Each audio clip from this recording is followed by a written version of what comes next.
আসসালামু আলাইকুম রহমতুল্লাহি বারাকাতুহু।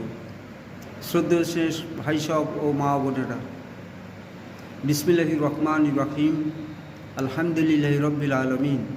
সমস্ত প্রশংসা আল্লাহ পাক সুবহানাহু ওয়া তাআলার জন্য। ভাই, আমার চ্যানেলের নাম হলো মানবতা সরল পথ। আর এই দুটো মূল্যবান লাইন হলো এইটাই যে সরল সঠিক পূর্ণ পন্থা মোদের দাও গো বলি, যে পথে চলেছেন তোমারই প্রয়োজন সেই পথে যেন চলে। আজকে যে ভিডিওটা বানানো হচ্ছে সেটা হলো সারা দুনিয়াতে যারা আমরা ভাই হিসেবে পরিগণিত, তার বোনের উপর কী দায়িত্ব আছে এই সম্বন্ধে সংক্ষিপ্ত কথা হবে ইনশাল্লাহ।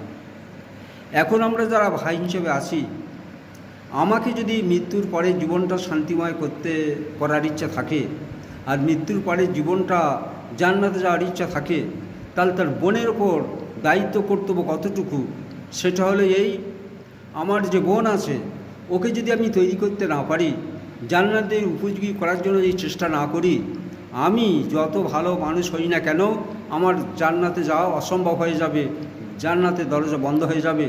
আমার জান্নাতে যাওয়া নির্ভর হচ্ছে আমার বোনের ওপর আপ্রাণ চেষ্টা করা, সে যাতে সই ইয়াকিন সই আমল বানিয়ে নিতে পারে। তাহলে সই ইয়াকিন সই আমল যদি বানাতে পারে তাহলে সে জান্নাতে যাবে, আমার জান্নাতে আসান হবে। আমি যদি জান্নাতে যাওয়ার জন্য সই ইয়াকিন সই আমল উপর মেহনত করি, আর আমার বোনের উপর যদি আমি মেহনত না করি, আমার বোন যদি জান্নাতে না যায়, আমার জান্নাতে যাওয়া যাবে না। এটা আমরা ভাই হিসেবে সারা পৃথিবীতে যারা আমরা আছি তাদের সতর্ক হওয়াটা খুব জরুরি।